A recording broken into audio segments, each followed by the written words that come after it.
जब हम रिश्तों की जो सीमा होती है उसे उलांघ देते हैं तो वाकई में हमारे साथ बहुत गलत हो सकता है। हमें पड़े ही ये लगता हो कि सब कुछ सही चल रहा है, लेकिन सही कुछ नहीं चलता है। आज की घटना में कुछ ऐसा ही होता है, जहाँ पर एक चाची और भतीजा दोनों जो बैठकर शराब पीते हैं, और शराब पीने के बाद ना जाने चाची अपने भतीजे से ऐसा क्या कहती है कि भतीजा जो होता है अपनी चाची को मारता है। मारने के बाद यानी कि जिंदी रहती है उस वक्त उसके प्राइवेट पार्ट में हाथ देता है, और हाथ देने के बाद उसकी आंतें जो होती हैं उन्हें बाहर निकाल लेता है। यानी कि इतना ही नहीं, वो उसके साथ क्या क्या करता है अगर आप जानेंगे तो आप हैरान रह जाएंगे, सोचने पर मजबूर हो जाएंगे कि आखिरकार एक भतीजा अपनी चाची के साथ ऐसा कैसे कर सकता है। चले तो जानते हैं इस घटना के बारे में और क्या होता है यहाँ पर, और ये दोनों सुनसान जगह पर क्या कर रहे थे, और यहाँ पर आकर क्यों शराब पी रहे थे, और यहाँ पर आकर ये ऐसा क्यों करते हैं, क्यों नहीं करते हैं, वो जानते हैं हम इस कहानी के माध्यम से। नमस्कार, आदाब, श्रीकाल, हर हर महादेव। मेरा नाम रूपा है और आज की ये घटना उत्तर प्रदेश का एक ज़िला लगता है फतेहपुर, और यहीं का एक थाना लगता है किशनपुर। मैं बात कर रही हूँ इसी थाने के अंतर्गत रहने वाली एक महिला जिसका नाम नीतू सिंह होता है। नीतू की उम्र जो होती है 38 से 40 साल होती है। नीतू जो होती है अपने पति जिसका नाम इंद्रसेन होता है, इंद्रसेन जो होता है वो अपाहिज होता है, यानी कि वो चलने में असमर्थ होता है, वो चल नहीं पाता है। इसलिए घर के जितने भी काम हैं या फिर बाहर के जितने भी काम हैं ये सारे नीतू को करने पड़ते थे।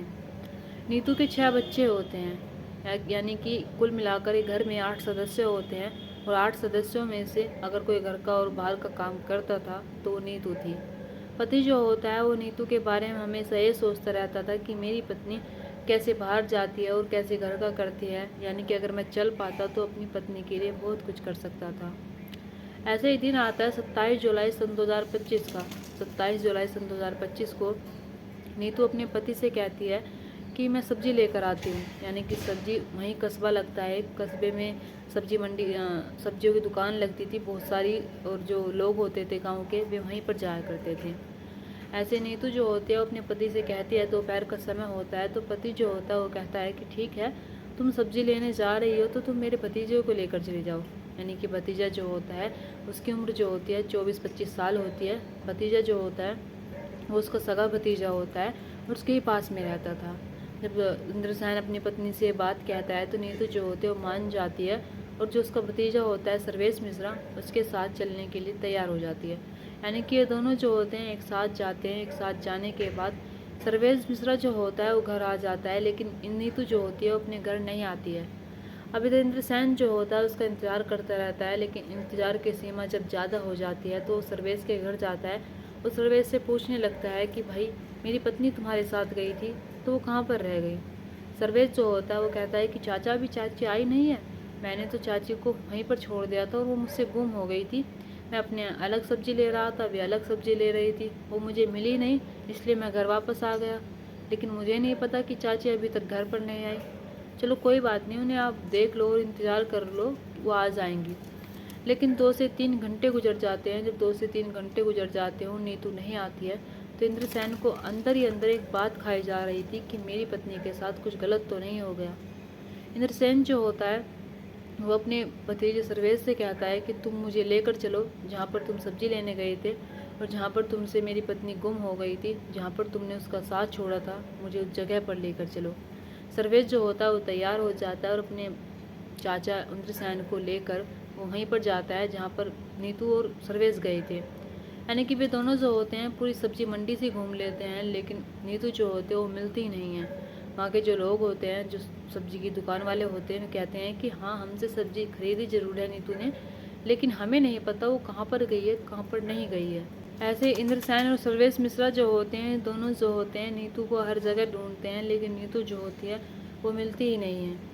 यानी कि उसे सब्जी की हर दुकान पर पूछते हैं, सब्जी की हर दुकान पर देखते हैं, आसपास का जो एरिया होता है वहाँ पर भी देखते हैं, लेकिन जब नीतू नहीं मिलती है और देर रात हो जाती है, इंद्रसेन जो होता है वो अपने रिश्तेदार में फ़ोन करके भी पूछ लेता है, लेकिन रिश्तेदार जो होते हैं वे कहते हैं कि यहाँ पर तो नहीं आई।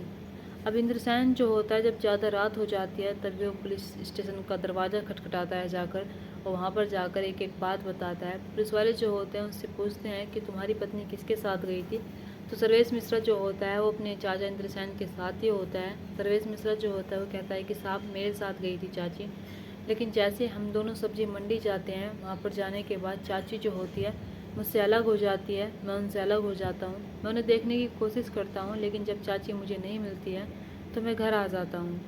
और मैं और चाचा जो होते हैं फिर से सब्जी मंडी गए जरूर थे, लेकिन नीतू जो होती है वो मिलती ही नहीं है। अब पुलिस वाले जो होते हैं वे सोचने लगते हैं कि आखिरकार नीतू सिंह गई तो गई कहाँ पर। अब पुलिस वाले जो होते हैं अपने तरीके से जांच करते हैं, यानी कि पुलिस वाले जो होते हैं वे फिर से सब्जी मंडी जाते हैं, वहाँ के दुकानदारों से बातचीत करते हैं और वहाँ जानने की कोशिश करते हैं कि आखिरकार अगर नीतू सिंह यहाँ पर आई थी तो किसी ने उसे किसी अज्ञात व्यक्ति के साथ जाते हुए देखा होगा, या फिर कोई और व्यक्ति उसके साथ था या फिर नहीं था, या नीतू सिंह को किसी ने किस रास्ते जाते हुए देखा है। ये सारी जानकारी ले ही रही थी, लेकिन सब्जी मंडी के इतने दुकानदार होते हैं वे इनकार कर देते हैं और कहते हैं कि नहीं साहब, हमने नीतू को देखा ही नहीं है। नीतू को सब्जी लेने के बाद उसके बाद नहीं देखा, हमने सब्जी लेने आई थी तभी देखा था। अब ऐसे ही 28 जुलाई सन 2025 को नीतू सिंह का जो शव होता है वो एक जंगल में मिलता है। जंगल में शव इस कदर मिलता है कि एक बकरी वाला जो होता है वो बकरी चराने के लिए जाता है। जैसे वो अपनी बकरी चराने जाता है तो वो देखता है कि एक महिला जिसके शरीर पर एक भी कपड़ा नहीं है, जिसकी हालत देखकर लग रहा है कि वाकई में इसके साथ बहुत गलत हुआ है। वो बकरी वाला जो होता है पुलिस स्टेशन फ़ोन करता है, और जब वहाँ पर फ़ोन करता है तो पुलिस वाले जो होते हैं वे मौके पर पहुँचते हैं। मौके पर पहुँचने के बाद वे बॉडी को बरामद करते हैं। डॉग स्क्वाड बुलाए जाते हैं, यानी कि फोरेंसिक टीम बुलाई जाती है, वहाँ से सबूत जुटाए जाते हैं। उधर जो इंद्रसेन होता है उसे बुलाया जाता है, क्योंकि उसकी पत्नी जो होती है वो भी गायब होती है। उसकी पत्नी की उम्र भी 38 से 40 साल होती है और उस महिला की उम्र भी इतनी लग रही थी। अब जैसे इंद्रसेन आता है, इंद्रसेन जब अपनी पत्नी को देखता है तो वाकई में उसकी चीख निकल पड़ती है और कहने लगता है कि साहब ये तो मेरी पत्नी है, लेकिन मेरी पत्नी के साथ किस हैवानों ने ये किया है, किस दरिंदे ने इतना सब कुछ किया है। पुलिस वाले जो होते हैं वे उसे दिलासा देते हैं और कहते हैं कि तुम्हारी पत्नी के साथ जिसने भी ये सब कुछ किया होगा हम उसे ढूंढकर जरूर लेकर आएंगे। अब ऐसे ही जो नीतू सिंह होती है उसके पास कुछ बोतलें पड़ी हुई होती हैं शराब की, कुछ पाउच पड़े होते हैं पानी के, एक मांस का टुकड़ा पड़ा हुआ होता है। लेकिन पुलिस वाले जो होते हैं सोचने लगते हैं कि इसके साथ ये सब कुछ करने वाले कौन हो सकते हैं। पुलिस वाले सर्वेश को फिर से बुलाते हैं, सर्वेश से पूछताछ करते हैं। तो सर्वेश जो होता है वो कहता है कि साहब मैं अपनी चाची को वहीं पर छोड़कर आ गया था सब्जी मंडी में, लेकिन मुझे नहीं पता मेरी चाची के साथ ये सब कुछ किसने किया है किसने नहीं किया है। पुलिस वाले जो होते हैं सर्वेश की लोकेशन निकालते हैं। जैसे उसकी लोकेशन निकालते हैं तो देखते हैं कि सर्वेश जो होता है सब्जी मंडी में इसके ही साथ होता है, यानी कि जो ये इसकी चाची होती है नीतू, इसके ही साथ होता है। और जिस लोकेशन पर उसकी चाची का शव मिला था उसी लोकेशन पर सर्वेश का फ़ोन भी मतलब कि चल रहा था, ऑन था। पुलिस वाले जो होते हैं उन्हें थोड़ा शक होता है। जैसे शक होता है तभी वो सर्वेश को धरते हैं और धरने के बाद उससे पूछताछ करते हैं। सर्वेश जो होता है पहले तो नाटक कर रहा होता है कि नहीं साहब मुझे नहीं पता मेरी चाची के साथ ये सब कुछ किसने किया, लेकिन पुलिस वाले जैसे उस पर दबाव बनाते हैं और दबाव बनाने के बाद उससे कहते हैं कि वाकई में अगर तुमने ये सब कुछ किया होगा तो हम समझ जाएंगे कि रिश्तों की जो मर्यादा है वो उल्लंघती जा रही है, रिश्तों की जो मर्यादा है वो ख़त्म होती जा रही है। आखिरकार तुम अपनी चाची के साथ ऐसा कर कैसे सकते हो।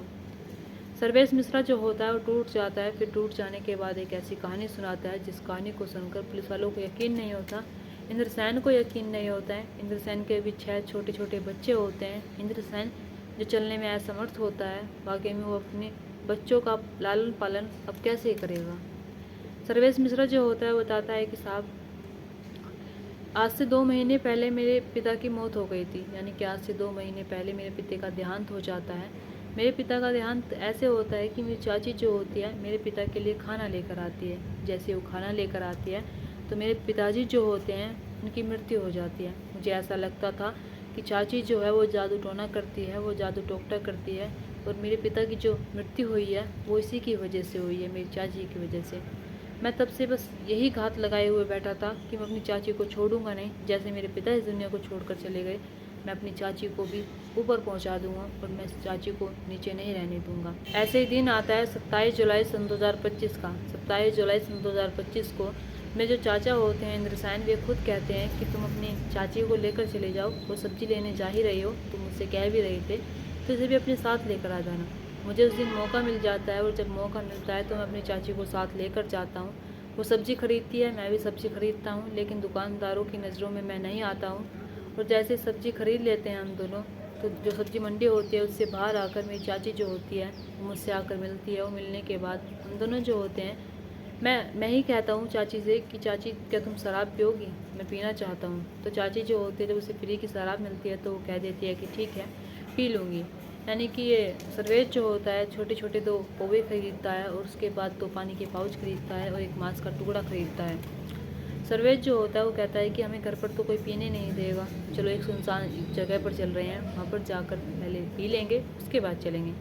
चाची जो होती है वो मान जाती है और मैं जैसे जैसा कहता हूँ वैसा ऐसा करती चली जाती है। यानी कि चाची जो होती है वो पी लेती है, पी लेने के बाद जैसे उसे नशा होने लगता है, तभी मेरे मन में एक बात घूमने लगती है कि मेरे पिता की जो मृत्यु हुई है इनकी वजह से हुई है।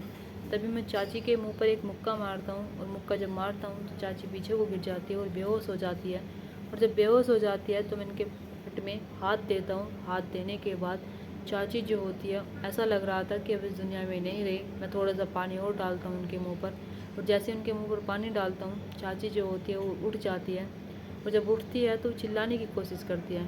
तभी मैं उनका मुंह दबा लेता हूँ और मुंह दबाने के बाद मैं फिर से एक बार उनके हाथ देता हूँ। हाथ देने के बाद उनका जो आँत होती है वो बाहर निकाल देता हूँ।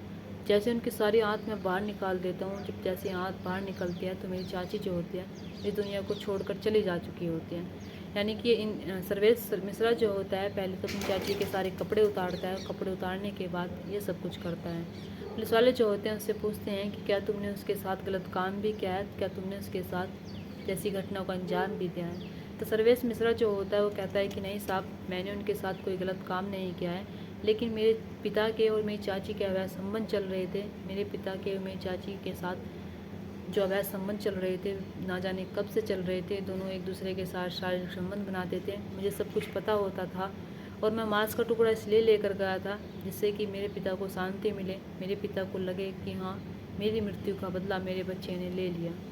पुलिस वाले जब इसकी सारी बात सुनते हैं तो पुलिस वालों को यकीन नहीं हो रहा था। वे सोचने पर मजबूर हो रहे थे कि आखिरकार एक भतीजा अपनी चाची के साथ ऐसा कैसे कर सकता है, वो भी सिर्फ इसलिए क्योंकि उसकी चाची के जो संबंध होते हैं वो उसके पिता से होते हैं।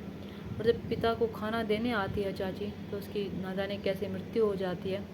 इसका जो जिम्मेदार होता है सर्वेश कुमार, वो अपनी चाची नीतू सिंह को बताता है।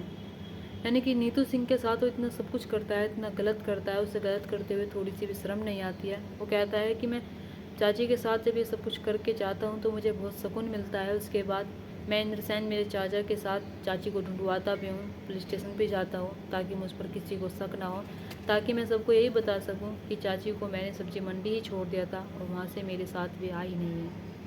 पुलिस वाले जो होते हैं सर्वेश मिश्रा को फिर जेल के अंदर भेज देते हैं और जेल के अंदर भेज देने के बाद जब ये सारी बातें भी इंद्रसेन को बताते हैं कि सब कुछ करने वाला उसका भतीजा ही है सर्वेश मिश्रा, तो इंद्रसेन जो होता है वो टूट जाता है। टूट जाने के बाद वो कहता भी है कि मेरे 6 बच्चे हैं, मैं इनका लालन पालन कैसे करूँगा।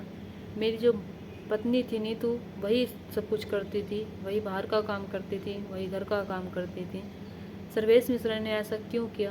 पुलिस वाले जो होते हैं बड़े ही दुख के साथ शोक के साथ उसे एक एक बात बताते हैं। इंद्रसेन जो होता है वो सोचने लगता है कि मैं अपनी पत्नी को अब वापस तो ला नहीं सकता, लेकिन मेरे 6 बच्चे हैं, अब मुझे इनके बारे में सोचना होगा। आप सोचिए जो अपाहिज आदमी है इंद्रसेन, उसने अपने 6 बच्चों का लालन पालन कैसे किया होगा या फिर कैसे कर रहा होगा, और कैसे वो खाना बना रहा होगा और कैसे वो बाहर का काम कर रहा होगा। यहाँ पर सबसे बड़ी गलती किसकी होती है, नीतू की। जो नीतू उसके पिता से उसके अवैध संबंध चल रहे थे, यानी कि ये सर्वेश कुमार की, सर्वेश मिश्रा की, जिसे सिर्फ शक था अपनी पत्नी पर, सॉरी अपनी चाची पर, और चाची पर शक के बुनियाद पर वो इतना सब कुछ कर देता है कि उसके पिता की मृत्यु उसकी चाची की वजह से हुई है। दोस्तों यहाँ पर आपको क्या लगता है, आप यहाँ पर सोच कर देखिए सर्वेश मिश्रा ने क्या अपनी चाची के साथ गलत किया है, सही किया है। वाकई में उसने, मेरी नज़रों में सर्वेश मिश्रा ने बहुत गलत किया है। वाकई में उसे सोचना चाहिए तो उन 6 बच्चों के बारे में जो 6 बच्चे बिन माँ के हो चुके हैं। दोस्तों इस कहानी और घटना को सुनाने का मकसद मेरा आपका दिल दुखाना नहीं था, आपको परेशान करना नहीं था, आपको घटना के बारे में बताना था, आपको सचेत करना था। आप अपने परिवार के साथ खुश रहिए। नमस्कार।